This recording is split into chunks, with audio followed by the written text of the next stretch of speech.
محمدا عبده ورسوله اما بعد فاعوذ بالله من الشيطان الرجيم بسم الله الرحمن الرحيم وأما بنعمة ربك فحدث قال النبي صلى الله عليه وسلم نظر الله امرأ سمع منا حديثا فحفظه حتى يبلغه غيره فرب حامل فقه إلى من هو أفقه منه صدق الله العظيم وصدق رسوله النبي الكريم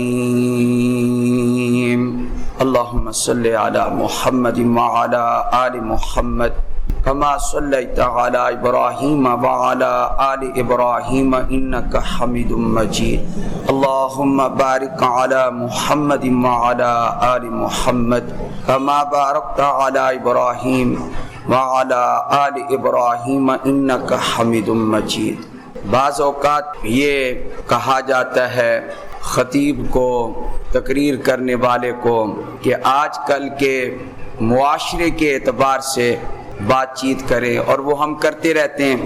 آج دل میں عجیب بات آئی، وہ یہ کہ جو کچھ آج کل ہو رہا ہے اس کے علاوہ بھی کوئی بات کریں، وہ کریں جو پہلے ہوتا تھا، آج اس کا تذکرہ کریں. میرے خیال کے مطابق کبھی کبھی گفتگو ہونی چاہیے کہ پہلے کیا ہوتا تھا، جو صدیاں پہلے مسلمان گزر گئے ہیں انہوں نے کیا فرمایا، اور اس سے فائدہ یہ ہوگا کہ جو پرانے ہمارے مسلمان گزرے، علماء یا عوام نیک اور پرہیزگار گزرے، ان کے حالات یا ان کی باتیں سن کر شاید ہمارے دل میں بھی کوئی دین کی محبت پیدا ہو جائے، دین کا جذبہ پیدا ہو جائے. پہلے لوگ کیسے تھے جی، اور آج کل ہم نام کے مسلمان، ان کے حالات کو مد نظر رکھ کر ایک حدیث کے امام گزرے ہیں جن کی حدیث کی کتاب صحاح ستہ کے اندر موجود ہے، اور اس کو آفاق عالم میں، اطراف عالم میں وہ شہرہ حاصل ہے، وہ مقبولیت حاصل ہے کہ جس کا آدمی اندازہ نہیں لگا سکتا. سنن ابی داؤد، حضرت امام ابو داؤد رحمہ اللہ، ان کی بات سنانی ہے آج آپ کو. اتنا تو آپ سب جانتے ہیں کہ وہ حدیث کے بہت بڑے امام تھے، اللہ نے علم سے بہت نوازا تھا، ساری عمر انہوں نے حدیث پاک پڑھنے، پڑھانے اور اس پر عمل کرنے میں لگا دیا. امام ابو داؤد رحمۃ اللہ علیہ، اللہ پاک نے علم حدیث میں بڑا کمال عطا فرمایا، لیکن ساتھ ساتھ ایک ایک حدیث پر انہوں نے عمل بھی کیا. ہماری طرح نہیں 3 گھنٹے موبائل چلاتے رہے، میں نے فلاں لیکچرار کو سنا، فلاں مولوی کو سنا، اور فرض نماز تک بھی نہیں پڑھی.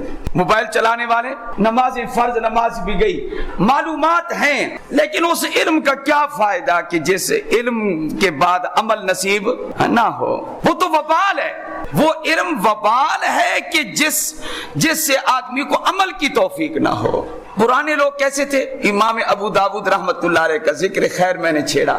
وہ کون تھے؟ حدیث پڑھتے پڑھاتے بھی تھے اور اللہ کے نبی صلی اللہ علیہ وآلہ وسلم کی حدیثوں پر عمل بھی کرتے تھے. دریا کے اس کنارے پر اس جانب ایک آدمی کو چھینک آئی، اس نے پڑھا الحمدللہ. جب چھینک آئے تو کیا پڑھنا چاہیے جی؟ الحمدللہ. اچھا، میں نے یہ دیکھا ہے کہ ہمارے لوگ جب کھانا کھاتے ہیں ان کو ڈکار آتا ہے تو کہتے ہیں شکر الحمدللہ، حالانکہ ڈکار پر تو کبھی بھی کسی نے شکر الحمدللہ نہیں کہا. یہ تو سنت سے ثابت نہیں ہے. پڑھتے ہیں نا لوگ شکر الحمدللہ، بلکہ ڈکار کو تو نبی کریم صلی اللہ علیہ وآلہ وسلم نے ناپسند فرمایا کہ اتنا زیادہ نہ کھایا جائے کہ جس سے کیا شروع ہو جائے؟ ڈکاریں شروع ہو جائیں. چھینک آئے تو حضور اکرم صلی اللہ علیہ وآلہ وسلم کیا پڑھا کرتے تھے؟ الحمدللہ. سننے والے کو چاہیے وہ کہے یرحمک اللہ، اللہ تیرے اوپر رحم کرے، اور سننے والے پر واجب ہے یہ کہ وہ یرحمک اللہ کہے۔ چھینک جس کو آئی ہے وہ الحمدللہ پڑھے، یہ الحمدللہ پڑھنا سنت، لیکن جس نے سن لیا اس پر کیا واجب ہے؟ یرحمک اللہ کہنا واجب ہے۔ جس طرح کے سلام کرنا سنت ہے لیکن سلام کا جواب دینا واجب ہے۔ السلام علیکم ورحمۃ اللہ کہنا سنت ہے، لیکن وعلیکم السلام یہ کہنا واجب ہے۔ تو میں یہ عرض کر رہا ہوں کیا کہنا چاہیے جی؟ یرحمک اللہ۔ اب حدیث میں ہے یہ جواب دینا واجب تھا، امام ابو داود رحمہ اللہ نے اس کی آواز سن لی جو وہ دریا کی اس جانب تھا، سوچنے لگے کہ اگر میں نے یہیں سے یرحمک اللہ کہہ دیا ہو سکتا ہے آواز نہ پہنچے، تو آپ نے ایک کشتی کرائے پر لی، اس کا کرایہ 2 درہم تھا۔ اتنا بڑا حدیث کا امام ہے، آج عجیب المیہ ہے، کیا آدمی بڑا ہے عمل چھوٹا ہے، شہرت بڑی ہے لیکن عمل چھوٹا ہے، یہ جی فلاں افسر ہے، یہ جی فلاں عہدے پر ہے، لیکن اخلاق اور عمل وہ بالکل گرا ہوا ہے۔ اس وقت بڑے بڑے لوگ ہوتے تھے اور بڑی حدیثوں سے لے کر چھوٹے چھوٹے اعمال پر بھی ان کا مکمل عمل ہوا کرتا تھا۔ مسلمان کو ملو خندہ پیشانی سے، یہ سنت ہے، بطلق وجہ۔ لیکن آج کل یہ سمجھا جاتا ہے کہ اگر ہم مسلمان کسی کو خندہ پیشانی کے ساتھ اگر ہم ملیں گے تو شاید یہ ہمارے زیادہ قریب نہ آ جائے، یا یہ اگر ہم خندہ پیشانی سے ملیں تو یہ ہمیں تنگ کرنا نہ شروع کر دے، یا تو چہرہ بگاڑ لیتے ہیں یا ہلکا سا جواب دے دیتے ہیں یا ادھر ادھر ہو جاتے ہیں۔ آدمی بڑا ہے لیکن عمل چھوٹا ہے۔ اس وقت آدمی بڑے بڑے ہوتے تھے، بڑے اعمال بھی کرتے تھے اور چھوٹے چھوٹے اعمال پر بھی ان کا عمل ہوا کرتا تھا۔ تو میں عرض کر رہا ہوں جو سنت عمل آ رہا ہے اس پر غور فرمائیں، چھینکنے والے کو کیا کہنا چاہیے اور سننے والے کو کیا کہنا چاہیے؟ پھر دوبارہ وہ دعا دے دے تو اچھی بات ہے، یہدیکم اللہ ویصلح بالکم، یعنی وہ دعا دے دے، لیکن یرحمک اللہ کہنا واجب ہے۔ حضرت امام ابو داود رحمہ اللہ کشتی لیتے ہیں کرائے پر اور 2 درہم کے بدلے میں لیتے ہیں، آپ کشتی پر سوار ہو جاتے، کشتی پر سوار ہو کر آپ اس چھینکنے والے کے پاس جاتے ہیں اور اس کو کہتے ہیں یرحمک اللہ، اس کو کیا کہتے ہیں؟ بس اتنا کہہ کر واپس آ جاتے، کوئی کام نہیں، کوئی غرض نہیں ہے، کوئی تعلقات بنانا نہیں ہے، کوئی سیاسی فائدہ حاصل کرنا نہیں ہے۔ قربان جائیں آپ لوگوں کے عمل پر، کیا نبی کی حدیث پر عمل ہو جائے صلی اللہ علیہ وآلہ وسلم۔ مجھے تو اگر کوئی غرض ہے تو میں آپ سے تعلقات بناؤں گا، آپ کو کوئی غرض ہے مجھ سے تو تعلق، یہ لوگوں کی زندگی کا ایک قانون بن چکا ہے آج، کیا جس سے غرض ہے اس سے تعلقات رکھو، اس سے سلام دعا کرو، اس سے بنا، اس سے اخلاق کے ساتھ پیش آؤ۔ ہم کس دور میں زندہ ہیں؟ اغراض نفسانیہ شہوانیہ کے دور میں ہم زندہ ہیں۔ اسی سے بنا کے رکھو نا، کل کو کام تو دینا ہے، کل کو یہ کام دے گا تجھے۔ آج تو نبی کی حدیث پر عمل کرے گا، کل حضور کام نہیں آئیں گے صلی اللہ، کل کو وہ بھی کام آئیں گے نا حوض کوثر پر۔ حوض کوثر پر اگر پانی مل جائے ہم فقیروں کو اس شاہ کے ہاتھ سے، شاہ عرب والعجم محمد مصطفیٰ کے ہاتھ سے اگر ایک جام نصیب ہو جائے، کیا ہماری حیثیت ہے؟ ہم کیا ہیں؟ لائن میں لگے ہوئے گدا آپ کے فقیر آ رہے ہیں، اللہ کے فقیر آپ کے پاس آ رہے ہیں اور آپ اللہ کے دیے ہوئے حوض کوثر کو تقسیم فرما صلی اللہ۔ میرا بھائی کل کو وہ بھی کام آئیں گے، اس MNA سے بنا کے رکھو، کل کام آئے گا، ہے نا یہ بات؟ کاش ہم دل سے بنا کے رکھے حضور کے ساتھ صلی اللہ، سب کہہ دو نا جی صلی اللہ علیہ وآلہ وسلم۔ جمعہ ہے، جتنا درود ہو جائے گا صلی اللہ علیہ وآلہ وسلم۔ امام ابو داود نے کشتی جو لی کرائے پر کتنے درہم؟ کوئی غرض نہیں ہے اس امام کی، صرف غرض یہ ہے کہ کہیں ایسا نہ ہو شریعت کا واجب نہ چھوٹ جائے، کہیں حضور کی حدیث پر عمل نہ چھوٹ جائے صلی اللہ علیہ وآلہ وسلم۔ عشق رسول اس کو کہتے ہیں، یہ سچا عشق رسول ہے، یہ ہے اندر اور قلب بنا ہوا ان لوگوں کا۔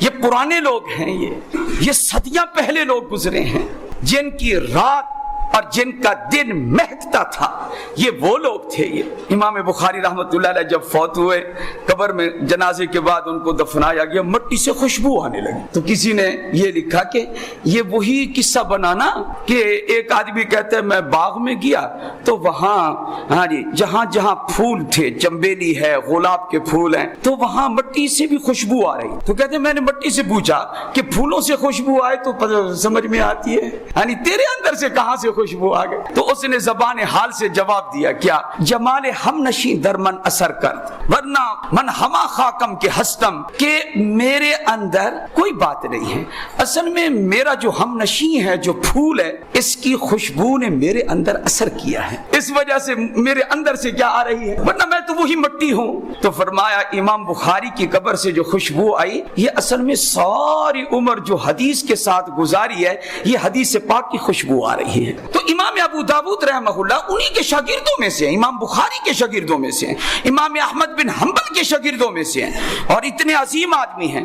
تو کشتی جی کرائے پر لینے کے بعد یرحمک اللہ کہنے کے بعد واپسی ہو رہی ہے، حضرت واپس آ رہے ہیں، کوئی غرض نہیں، صرف عمل حدیث ہے، حدیث پر عمل کر کے واپس آ رہے ہیں۔ تو غائب سے آواز آئی، میرے اللہ کو اتنا نیک عمل پسند آیا کہ اس نے میرے نبی کی حدیث پر عمل کیا ہے، پتہ نہیں اللہ نے کس کو مقرر کیا۔ ایک غائب سے آواز آئی، اشترا ابو داود الجنت بدرہمین، ابو داود نے جنت کو 2 درہم کے بدلے خرید لیا۔ بنا کے رکھو نہ کام آئیں گے، اگر بنا کے رکھنا ہے، اگر غرض ہی پوری کرنی ہے تو جنت والی غرض کیوں نہ پوری کریں ہم، ہیں جی، رسول اللہ سے کیوں نہ بنا کے رکھیں، صلی اللہ، ابو بکر سے کیوں نہ بنا کے رکھیں، عمر سے کیوں نہ بنا کے رکھیں، عثمان سے کیوں نہ بنا کے رکھیں، علی حیدر کرار سے کیوں نہ بنا کے رکھیں، اور رات کے پچھلے پیر اٹھ کر 2 رکعت پڑھتے ہوئے سجدے میں جا کر اللہ سے کیوں نہ بنا کے رکھیں۔ یہ بنا کے رکھنے والی بات ہے تو ذرا آگے بھی بنا کے رکھیں نا، ہم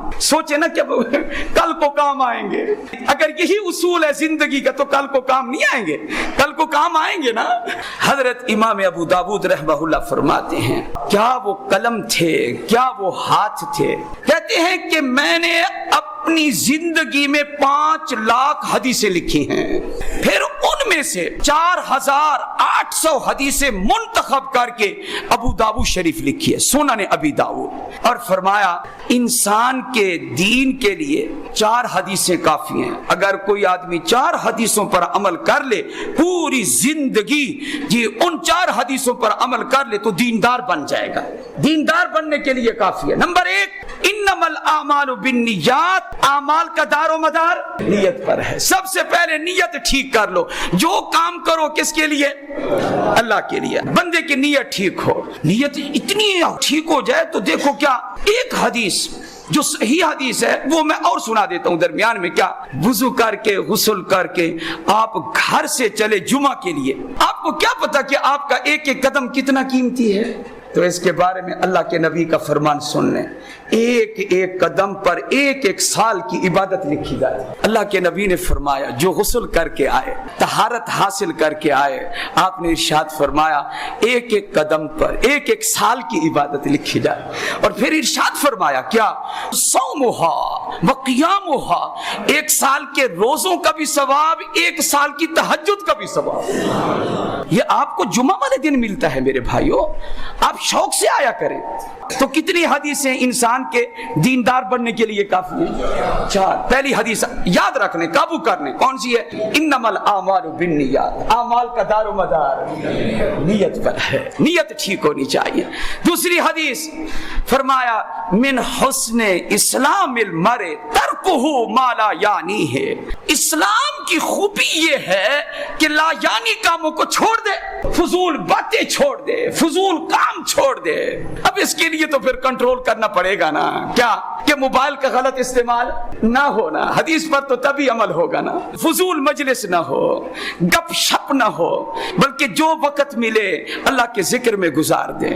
میں پہلے بھی سناتا رہتا ہوں، میں تو بڑا اش کرتا ہوں، امام نووی نے اس حدیث کو لکھا جو اب میں اور سنا رہا ہوں۔ اللہ کے نبی صلی اللہ علیہ وسلم نے فرمایا میں اگر یہ کہوں نا اپنی زبان سے سبحان اللہ والحمد للہ ولا الہ الا اللہ واللہ اکبر ولا حول ولا قوت الا باللہ، اگر میں یہ پڑھوں، فرمایا آپ علیہ الصلوۃ والسلام نے، دنیا بھر جہاں جہاں سورج طلوع ہوتا ہے ان تمام چیزوں سے یہ کلمات مجھے زیادہ محبوب ہیں۔ بہرحال پہلی حدیث میں نے ذکر کر دی، دوسری بھی 4 حدیثیں آج یاد کر کے جانی آپ نے، کون کون سی؟ انما الاعمال بالنیات، دوسرا یہ کہ تمام فضول کاموں کو چھوڑ دے. زندگی میں فضولیات لغویات سے آدمی احتراز کرے, پھر دیکھے کہ کیسے دل میں نور پیدا ہوتا ہے. من حسن اسلام المرء ترکہ ما لا یعنی ہے. ہمارا تو حال یہ ہے, ہماری شادی بھی ہندوؤں والی, ہماری فوت کی بھی ہندوؤں والی. ہم اس وقت ایسے لگتا ہے کہ ہم مسلمان ہی نہیں ہیں. ہندوستانی جو ہندو کرتے ہیں ساری رسمیں کرنے کے لیے ہم کیا ہیں, تیار بیٹھے ہوتے ہیں. اور ان سے پوچھو تو وہ کہتے ہیں ہم نے زندگی میں کون سی عیاشی کی ہے, آخر ساری زندگی کمایا جو ہے تو ایک دن تو خوشی کرنے دیں, وہ بھی ہندوانہ رسم. یہ سارا فضول ہے نا, یہ فضول کام ہے یہ سارا. تو 2 حدیثیں میں نے ابھی تک بیان کی ہیں. کون کون سی جی؟ کہ اعمال کا دار و مدار. دوسری حدیث کون سی ہے؟ کہ تمام فضول کام چھوڑ دو, زندگی سے نکال دو. تیسری حدیث لا یکون المؤمن مؤمنا حتی یحب لاخیہ ما یرضی لنفسہ. فرمایا مومن, کامل مومن اس وقت تک نہیں بن سکتا جب تک اپنے بھائی کے لیے وہی پسند نہ کرے جو اپنے لیے پسند کرتا ہے. اس کے جذبات وہی ہوں خیر خواہی کے جو جذبات اپنے لیے. اپنا نفع سوچے تو اپنے بھائی کا بھی نفع سوچے, مسلمان کا بھی نفع سوچے. مسلمان بھائی مراد ہے, خیر خواہی کے لیے حدیث ارشاد فرمائی. چوتھی حدیث نبی اکرم صلی اللہ علیہ وآلہ وسلم نے فرمایا الحلال بین والحرام بین وبین ذلک امور مشتبہات فمن اتقى الشبہات استبرأ لدینہ وعرضہ. آپ علیہ السلام نے فرمایا حلال بھی بالکل واضح ہے کہ یہ چیزیں حلال ہیں, حرام بھی بالکل واضح ہے کہ یہ چیزیں حرام ہیں. کچھ چیزیں مشتبہ ہیں, اور آپ علیہ السلام نے فرمایا اگر کہیں اشتباہ ہو جائے, پتہ نہیں حلال ہے پتہ نہیں حرام ہے, تم مشتبہ سے بھی بچ جاؤ. حرام سے تو بچنا ہی ہے, لیکن کس سے بچ جاؤ؟ مشتبہ چیز سے بھی بچ جاؤ. اور آپ علیہ السلام نے فرمایا فمن اتقى الشبہات استبرأ لدینہ وعرضہ. جس نے اپنے آپ کو مشتبہ کاموں سے بھی بچا لیا, مشتبہ چیزوں سے بھی بچا لیا, فرمایا اس نے 2 چیزیں اپنی محفوظ کرنی. کون سی؟ دین بھی محفوظ, عزت بھی محفوظ. یہ آپ صلی اللہ علیہ وآلہ وسلم نے فرمایا. تو کتنی حدیثیں میں نے عرض کر دی ہیں؟ 4. پھر میں ان کا خلاصہ, اعمال کا دار و مدار نیتوں پر ہے. تمام فضول کاموں کو چھوڑ دینا چاہیے, اور اپنے لیے جو پسند کرتے ہو مسلمان بھائیوں کے لیے بھی وہی پسند کرو. حلال بھی واضح ہے, حرام بھی کیا ہے, واضح ہے. حرام سے بھی بچو, مشتبہ چیزوں سے بھی بچو. مجھے بھی اور آپ کو بھی اللہ ان حدیثوں پر عمل کی توفیق عطا فرمائے. وآخر دعوانا ان الحمد للہ رب العالمین.